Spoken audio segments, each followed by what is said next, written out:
passé dans ce cas-ci?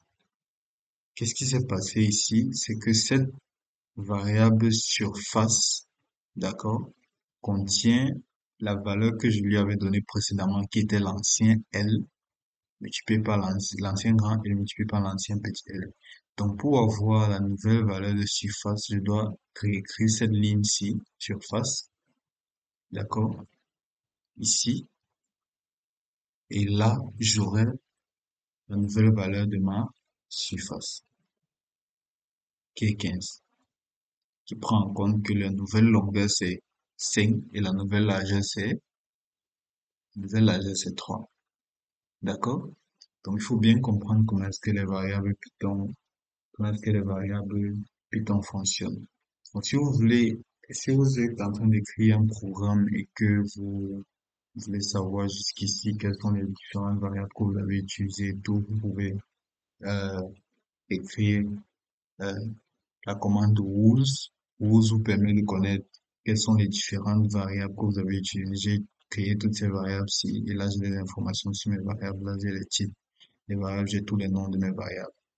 Donc c'est souvent utile de savoir quelles sont les différentes variables que j'ai déjà utilisées lorsque vous écrivez de très longs programmes et savoir quelles sont les différentes variables utilisées. D'accord? Hum, Donc, maintenant, nous allons voir les strings. String, c'est le mot anglais de chaîne de caractères. Donc, les chaînes de caractères, c'est quoi? Les chaînes de caractères, c'est tout mot que vous pouvez utiliser, que vous pouvez écrire sur, sur Python. D'accord? Donc, pour écrire une chaîne de caractères, vous devez la mettre entre côtes. Donc, les côtes peuvent être soit ceci. Donc, je vais venir de ce côté-ci. D'accord? Je peux écrire je m'appelle et je ferme la côte. Donc, euh, je vais d'abord écrire comme ceci, ou alors je vais écrire je suis.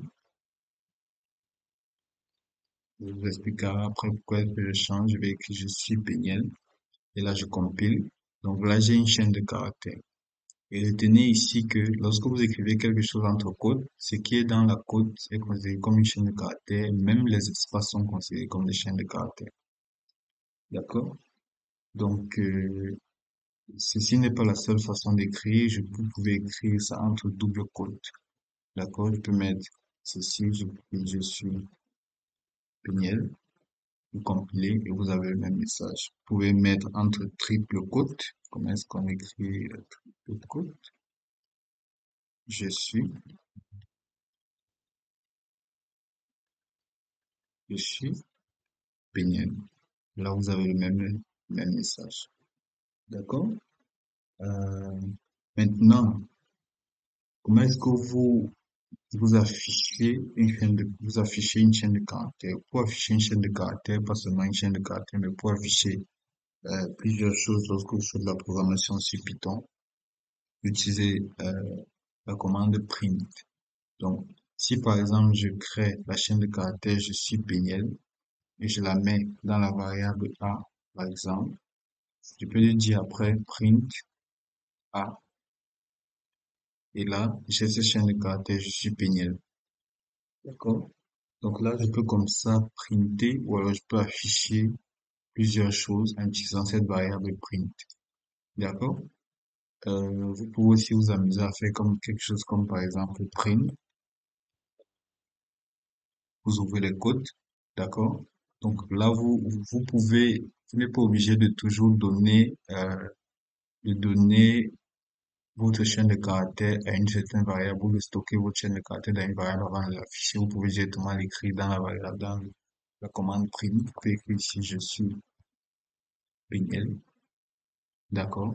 Si je fais ceci, ça print, d'accord?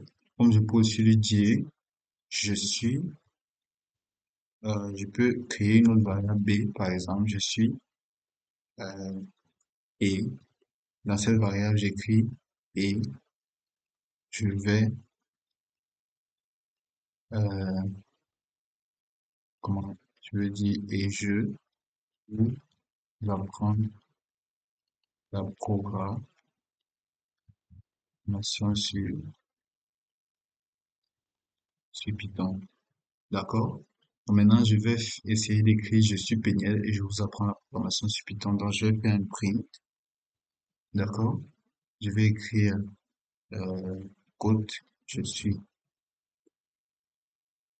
je vais écrire code, je suis Peniel.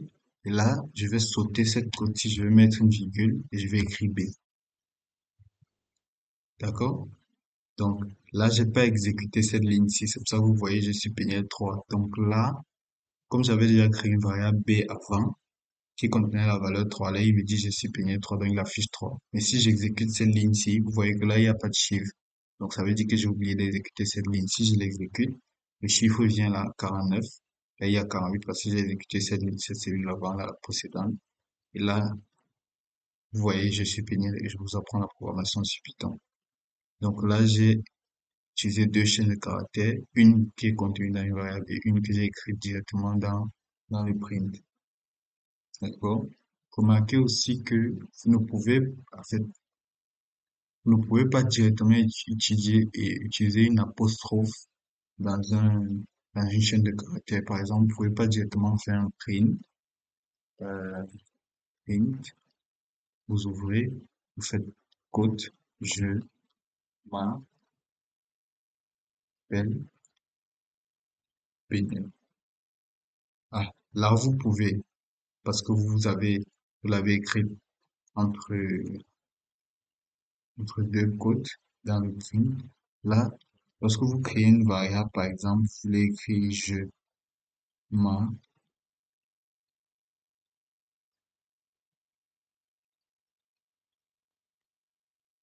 une côte, je m'appelle Péniel. D'accord? Vous voyez que là, il y a problème. Vous voyez qu'il y a une partie de ma chaîne caractère qui est écrite en noir, une partie en rouge. En réalité, ceci, c'est pour me dire que euh, là, il a considéré que je, espace M, est ma chaîne de caractère et que le reste est quelque chose qu'il ne comprend pas. OK? Et si je compile ça, j'ai problème. J'ai une erreur de syntaxe. D'accord? Qui me dit il est en train de me dire qu'en fait, il a compris ça, c'était une chaîne de caractères, mais il ne comprend pas ce que ceci signifie. D'accord? Et ça, ce n'est que normal. Parce que Python, en réalité, euh,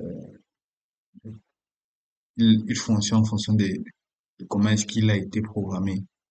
Tu dois pouvoir respecter toutes les règles avant qu'il te renvoie un résultat logique. D'accord? Donc, si vous voulez écrire cette apostrophe à l'intérieur du chaîne de caractères, il faudra utiliser les doubles codes. Donc là, ici, je mettrai un double code à l'entrée et à la sortie. Et là, je pourrais compiler facilement. Il n'y a aucun problème. D'accord? Vous pouvez aussi vous amuser à faire des opérations des opérations sur les variables. Par exemple, vous pouvez faire des opérations d'addition, de multiplication sur les chaînes de caractères. Euh, Par exemple, qu'est-ce qu'on peut faire? Je peux lui dire, par exemple, que J1, variable 1, vous remarquez qu'ici, j'ai le droit de mettre le nombre après euh, la lettre, mais j'ai pas le droit de mettre le nombre avant. Là, c'est pas possible. Là, c'est pas une chaîne, c'est pas une variable valide. D'accord? Je peux lui dire grand V, hum, grand V1. Qu'est-ce que je peux dire? Euh, donc, Python. Là, on va parler un peu d'anglais. Python. OK? Là, c'est la première variable. Python is. D'accord? Là, c'est la deuxième variable. Si je veux créer une autre chaîne de caractères, je vais écrire an interesting program, programming language. Donc, maintenant, j'ai envie de printer Python is an interesting programming language. Donc, ce que je peux faire, je peux dire print, OK, J1 plus J2. Et il m'écrit Python is an interesting programming language. Maintenant, qu'est-ce qu'il me fait? Il me colle directement les deux chaîne de caractères. Donc la première chaîne de caractères contient combien d'éléments? P, Y, T, H, O, N, espace, I, S. Donc il considère aussi le espace comme une chaîne, comme un caractère. D'accord? Et donc là, j'ai mon premier chaîne de caractères, j'ai ma deuxième chaîne de caractères. Et le plus, en fait, qu'est-ce qu'il fait? Il te colle directement les deux, les deux variables. D'accord? Donc là, j'ai Python is an interesting programming language. Et il me colle les deux. Si je veux créer un espace ici, je peux soit créer l'espace ici, qui est considéré comme une chaîne de caractères, qui est aussi considéré comme un caractère. Et là, si j'exécute, là, j'ai l'espace qui s'est aussi créé ici. D'accord? Donc, aussi simple que ça. Vous pouvez aussi faire la multiplication des chaînes de caractères. D'accord? On va voir comment cela marche. Donc, si je fais V1 et que je le multiplie, si je print V1 multiplié par lui-même, là, j'ai un problème. Donc, en fait, qu'est-ce que ceci veut dire? Vous savez, la programmation est parfois euh, pas très... Bon, la programmation, il faut pratiquer tous les jours pour pouvoir toujours comprendre ce qui se passe. Donc, qu'est-ce qui se passe ici? Ce qui se passe ici, c'est que on me dit qu'il ne peut pas faire la multiplication d'une chaîne de caractères par lui-même. Il ne comprend pas ce que ça veut dire multiplier une chaîne de caractères par lui-même. Ce n'est que normal, d'accord? Mais il peut comprendre que je lui dise ceci. Python is, espace Python is. Donc, il m'a multiplié la chaîne de caractères Python is par lui-même. Donc, il est affiché deux fois en fait. D'accord? De même, je peux lui dire quel est le résultat de V2 multiplié par 2. Il m'écrit an interesting programming language, an interesting programming language. Donc, vous pouvez vous amuser à faire des petites opérations comme ça sur les chaînes de caractères, pas de problème. D'accord? Mais vous ne pouvez pas faire des opérations comme par exemple multiplier par 2.5. Là, c'est pas possible. Il faut renvoyer une erreur. Il vous dit, il ne sait pas ce que ça veut dire. En fait, il ne sait pas vraiment ce que ça veut dire. D'accord, multiplier une chaîne de caractères par 2.5. L'interpréteur Python ne connaît pas ce que ça veut dire. Et ça n'a rien de logique en réalité. D'accord?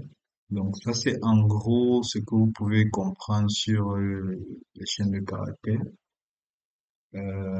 Sans plus tarder, nous allons passer aux commentaires sur Python. Qu'est-ce que ce sont les commentaires? Donc, vous allez vous rendre compte qu'en réalité, lorsque vous faites de la programmation, euh, il est souvent utile de faire des commentaires. Souvent, surtout lorsque vous créez des fonctions et tout, il est utile de connaître ce que c'est que des commentaires. Hmm.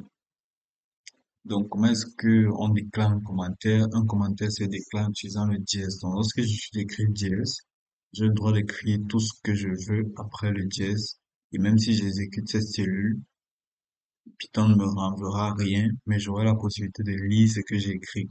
Et quel que soit le nombre de fois que j'allume, que j'ouvre mon fichier après, je pourrais toujours voir ces commentaires-là qui pourront me rappeler, par exemple, qu'est-ce que je voulais en fait faire. Parce que lorsque vous écrivez un commentaire, par exemple, j'écris ici A is